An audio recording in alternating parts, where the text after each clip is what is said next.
एक व्यक्ति जिसका नाम पुलकित द्विवेदी है, उसकी अरेस्टिंग हुई है। एक साइबर फ्रॉड, एक साइबर कॉल सेंटर ये लोग संचालित कर रहे थे। ग्लोबल ट्रेड प्लाजा नाम से इनकी एक वेबसाइट थी, जो ई कॉमर्स की बेसिकली ये वेबसाइट थी और इस पर सामान का खरीद फरोख्त होता था। ये लोग ऐसा इसको जेन्युइन बिजनेस के रूप में ये लोग दर्शाते थे। इनका जो मॉडस ऑपरेंडी था वो ये था कि इसमें ये लोग जो कस्टमर्स होते थे उनको ल्योर करते थे और फिर ये खुद स्वयं बायर्स बन के उनके साथ डील करते थे और फिर उसके बाद उनका पैसा लेकर के उनका फ़ोन उठाना बंद कर देते थे, उनका मोबाइल ब्लॉक कर देते थे। ये उनका पूरा मॉडस ऑपरेंडी था। इसमें जो मुख्य अभियुक्त है पुलकित द्विवेदी, ये साइबर टीम और जो हमारा साइबर थाना है उनके द्वारा गिरफ्तार किया गया है। इसमें अभी 2 अभियुक्त और हैं जिनकी गिरफ्तारी बाकी, और भी इसमें बहुत सारे अन्य लोग हैं जिनकी संलिप्तता के बारे में अभी जांच चल रही है। उसके आधार पर कार्रवाई की जाएगी।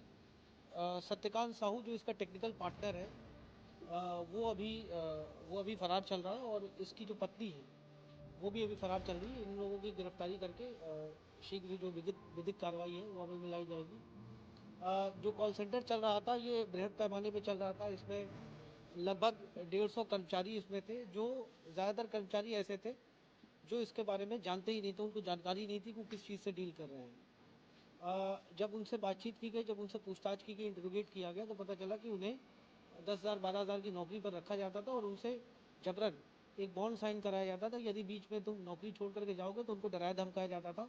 उनको अलग अलग तरीके की मानसिक प्रताड़ना झेलनी पड़ती थी और कई बार जो है वो झूठे एफआईआर भी उन लोगों के ऊपर दर्ज कराए जाते थे। इस तरह के प्रकरण भी संज्ञान में आए हैं। ये पूरा जो कॉल सेंटर था ये ग्रीन पार्क के पास एक रेंटेड अपार्टमेंट में चल रहा था। इसमें 57 मोबाइल फ़ोन्स पुलिस ने मौके से बरामद किए हैं जो उस घटना में ये लोग यूज़ करते थे। 78 डेस्कटॉप सीपीयू को हम लोगों ने सीज़ किया है। लैपटॉप्स हैं, पैन कार्ड्स हैं और कूटरचित दस्तावेज़, ये लोग जो ज्वाइनिंग लेटर्स देते थे, जो सर्टिफिकेट्स ये लोग बताते थे, वो पुलिस ने सीज़ किए हैं। इसमें एक अहम चीज़ ये है कि इसमें 6 बैंक अकाउंट्स इस फर्म के नाम पे थे जो पुलिस ने फ्रीज़ कराए, जिसमें 4.5 करोड़ रुपए हैं।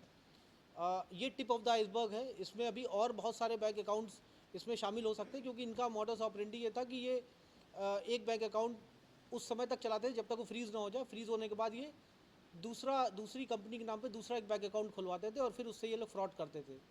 ये फ्रॉड लगातार चल रहा था। पकड़े इसलिए नहीं जाते थे क्योंकि जिन नंबर्स से ये लोग बात करते थे वो सारे वर्चुअल नंबर्स होते थे। वो विदेशी नंबर्स का ये लोग इस्तेमाल कर विदेशी वर्चुअल नंबर्स का ये लोग इस्तेमाल करते थे।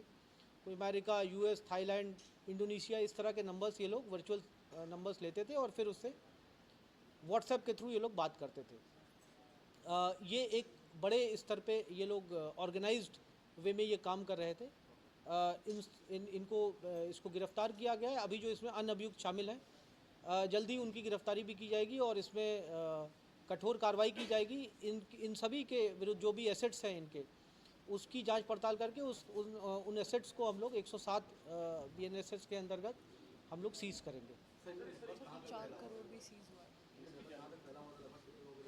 ये मैं आपको बताऊं, ये इंटरनेशनल इनका नेटवर्क था। ये ना सिर्फ भारतीय नागरिकों बल्कि विदेशी नागरिकों को भी ये लोग अपने झांसे में ये लोग फांस लेते थे। हम लोगों को कुछ जो दस्तावेज डॉक्यूमेंट्स अभी तक मिले हैं उसमें इंडोनेशिया, थाईलैंड, म्यांमार और नाइजीरिया, इन नेशनल्स के लोगों की भी इन लोगों ने पैसे लिए हैं अपने बैंक अकाउंट्स में।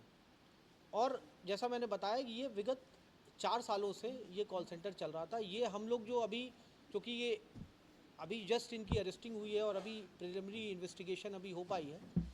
डिटेल इन्वेस्टिगेशन जब विवेचना में, मुझे लगता है ये बहुत बड़ा एक संगठित रैकेट था, ऑर्गेनाइज्ड रैकेट था, जो ये यहाँ पे हार्ट ऑफ द सिटी में जो ये लोग चला रहे थे।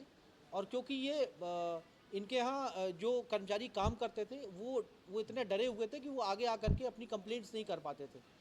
एक चीज़ और थी, जो इनके यहाँ जो सेगमेंट्स थे, जो मैनेजर्स थे, जो इनके कर्मचारी थे, उनको एक दूसरे से बात करने की आपस में अनुमति नहीं थी। अलग अलग वर्टिकल्स थे। मार्केटिंग का काम मार्केटिंग वाले करते थे, सेल्स का काम सेल्स वाले करते थे, कुछ कॉलर्स थे। तो इसमें इस तरह से ये पूरा एक ऑर्गेनाइज सेटअप था, जैसे एक ऑर्गेनाइजेशन रन करती है उस तरीके से ये प्रोफेशनली इसको रन करते थे और प्रोफेशनल तरीके से ये लोग फ्रॉड करते थे, इसलिए इनका पकड़ा जाना मुश्किल था। अभी तक कई सारी शिकायतें एनसीआरपी पोर्टल्स पे हम लोगों को मिली थी और उसके आधार पे हम लोगों ने कार्रवाई किया है, इनकी गिरफ्तारी हुई है। आगे की जो कार्रवाई है वो अमल में लाई जाएगी। ये एमबीए किए हुए हैं ऐसा बताया है इसने, अभी इसकी भी जांच करना है कि वो सर्टिफिकेट जो इसने बताया है कि ये एमबीए किए है ये सही है या हो सकता है ये भी फर्जी है। जी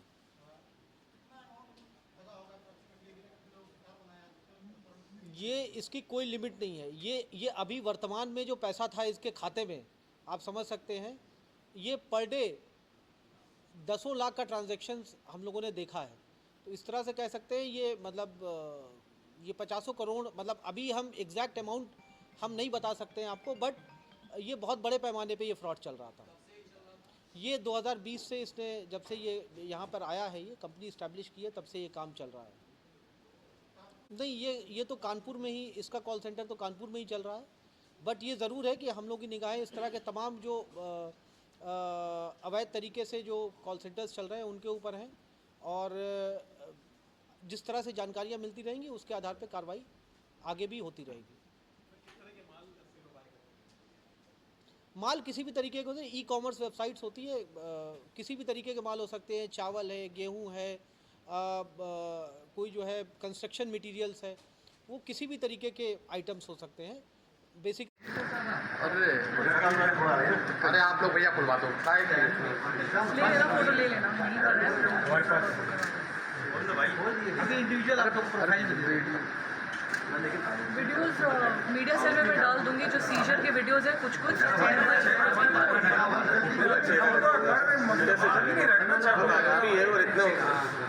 चलो अब ठीक है, देखो हेलो। अरे बच्चा इधर देख लो। अरे भाई ठीक है, जबरदस्ती थोड़ी करवा क्या भैया रोल है सर। एक साइबर फ्रॉड का मामला सामने आया है, क्या मामला है?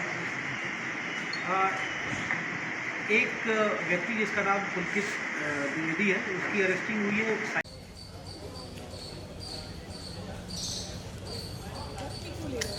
मैम इसमें माल पूरा भरा हुआ है ना। माल तो हम तो ला रहे हैं ना। हाँ संजीव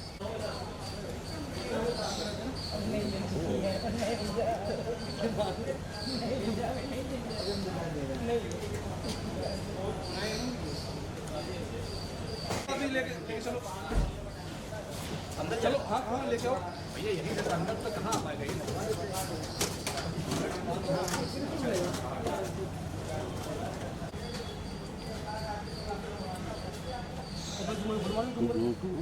लॉन्ग शॉट मार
रस्सी बनी है जो ऊपर से हुई इससे।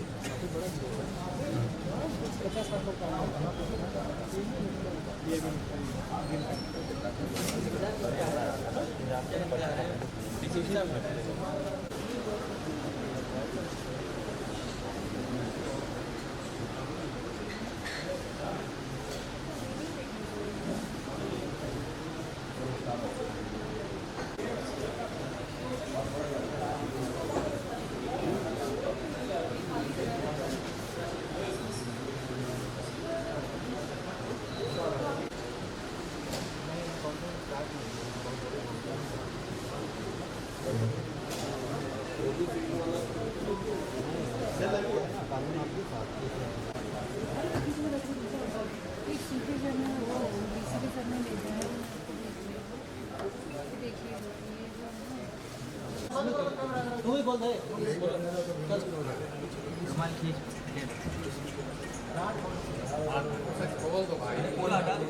ये इतना अच्छा चेहरा दिखा दो फिर जब ये काम हाँ भैया ऊपर पूरा खोलने में दिक्कत क्या है? तो अच्छा काम करके थोड़ा आए हैं। अरे आप लोग भैया खुलवा दो।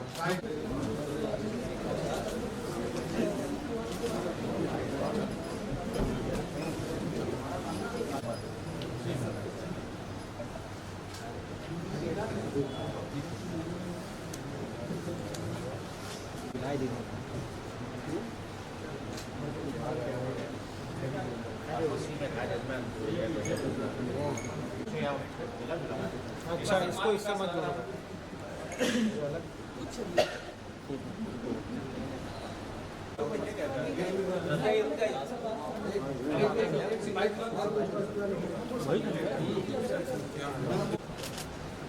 अरे बच्चा इधर देख लो। ऐसी क्या दिक्कत? सर ऊपर करो भाई इनका। अरे भाई ठीक है, जबरदस्ती थोड़ी करवा दो। अगर टहल टहल के करता तो इतना वो